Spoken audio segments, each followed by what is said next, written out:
Hello and welcome to Judge's Verdict, a series where the drum interviews the chairs of our awards juries. Today we're talking to Vanessa Romann, who's the Chief Growth Officer and Managing Director of Havas New York, and the chair of the jury for the Drum Awards for Agency Business this year. So, one thing we've seen recently is that ad spend has come roaring back into the market. What do you think are the biggest short-term opportunities available to Havas right now? Yeah, I mean, there's a ton of new product innovation that I think happened, in 2020.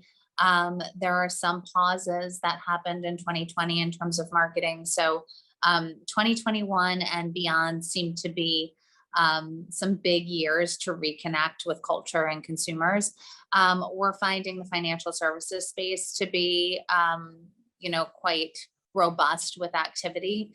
We're also finding CPG brands. We have a lot of Reckitt Benckiser brands. So packaged goods is kind of flying off the shelves in terms of their relevancy today.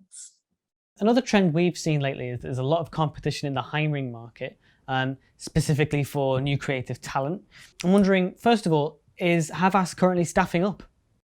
Yes, yes. I mean, it's a great question because we're seeing a lot of push towards creativity really being, using these tensions and using this time to really expand our consciousness and our creativity. So I'm so excited to be looking in the market, not only for people with tons of experience, but also new people that might want to enter the industry at a time of inflection when we're really kind of coming together and setting the new course for what marketing and connecting with a consumer-centric world is like in today's society.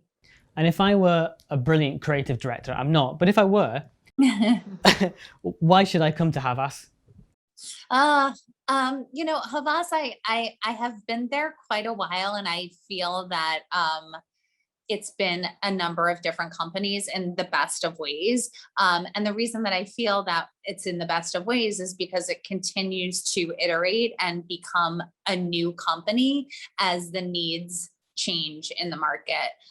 So one of the things that we're doing right now that I think is incredibly important is really connecting with issues outside of our clients, but really around doing more for sustainability, doing more non-for-profit work, doing a lot of things that really cause, culture to get stirred and people to take action. So whether that's new behaviors that we're inciting in the market or new levels of awareness of things that would be helpful to people, I think Havas is really on this commit to change charge. And so it's been really inspiring to see all of the leadership and everybody follow suit into, what a modern creative company can be and how to get inspired by all of the people around you, whether it's remote or not, to really come together and make some changes. And thinking about, the new offer to employees, remote work is going to be part of that, I think, going forward for many people, if not everybody. In New York, when are you guys returning to the office? So we are opened officially. There is no mandate to come in, so it's not mandatory at this time. I think we are very much craving, I don't even want to say the face-to-face, but the more immersive interaction. So in September, we will take a hybrid approach 3 days a week. And, there's a lot of planning for that. There are some people that left New York, so they'll be coming back, hopefully during that time. And then we'll get to come together more, but we will have some flexibility to work asynchronously and on our work. I want to say in a more thoughtful way if we need the time on our own, but we'll be able to come together now. Thinking about clients, I'm guessing you've seen less of your clients than you would have done in previous years over the last 18 months. How has that changed the client relationship for you? It's hard. It's hard. I have a lot of clients as friends, so I'll put that in I miss them as business partners and I miss them as friends. I think it was initially very challenging, and then we sort of hit our stride.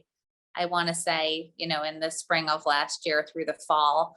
And then it started to get a little bit tougher in the winter. So, we miss the interaction for sure, but I do think we've done a really nice job, and I say we as probably an industry, of staying connected, keeping open, using new forms of communication as needed, using the phone a little more if we're getting screen fatigue, using Slack and text messaging as needed. So I want to say the relationships have changed in terms of the way that we communicate and the frequency, but the relationships are still there, thank goodness. Do you think those changes will be permanent?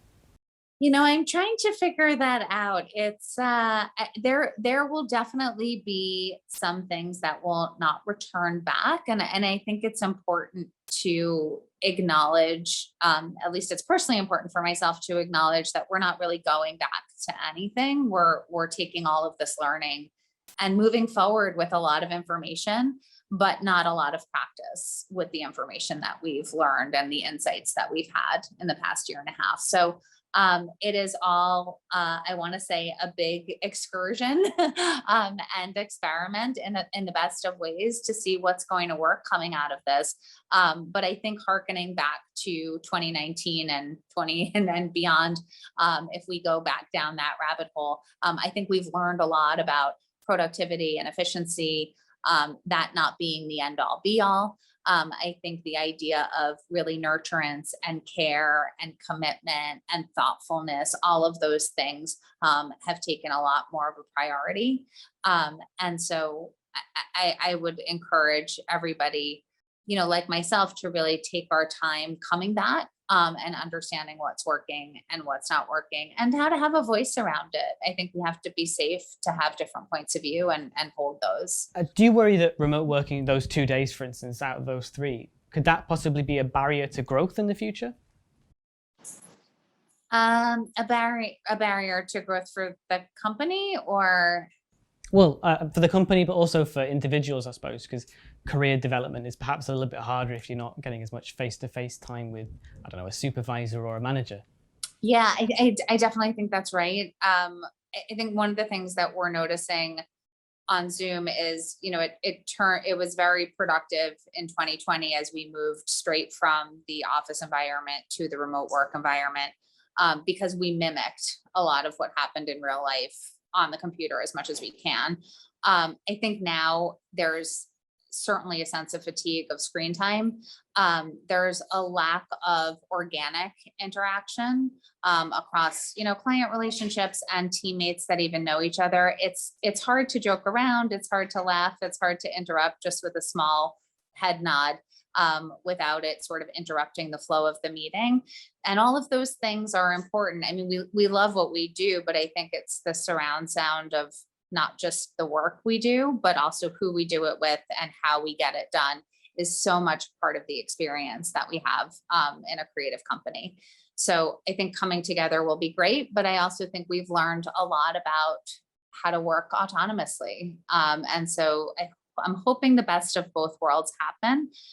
If it doesn't happen perfectly, and not that it has to, but we're so open for ideas, right? So we will learn as we go.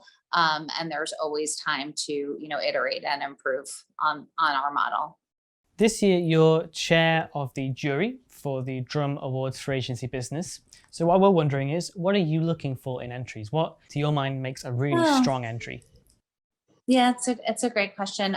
So I come from the school of thought that, if you really dig into people's lives and what matters to them, what's important to them, values, attitudes, behaviors, how they're expressed, that there's real creative freedom in finding some insights. And I want to say, there's always one guiding insight that creates this tension, or one piece of data that you say, oh gosh, there's really something creatively open about that. So I would start strategically with, just who the audience is, what motivates them, what's a different thing we found out about them, and then how did that transform into something creative. So not just a lift of the strategy, but what was that transformation between what the insight is and then what the creative is and could be, and how was that taken even further than the obvious. So I think just going against the obvious is something I'd be looking for. And what are you looking for from a winner? From a winner, lots of smiles. Lots of enthusiasm around potential. So I think, we all could use a lot of inspiration right now. There's a lot of energy being exerted out, not a lot of inspiration coming back. So I think this is a time to say, oh gosh, there's been a lot of people doing some incredible things this year. And we're so grateful to be honoring them. So really finding some inspiration in what the winner can not only provide in their entry, but also how they can expand and share with others what they learned and how they got to the solution that they did and how that continues. It's not just a moment in time, but how that idea actually continues to be a winning idea. And that's us. Thanks for tuning in. You can find out more about the awards at agencybusinessawards.com.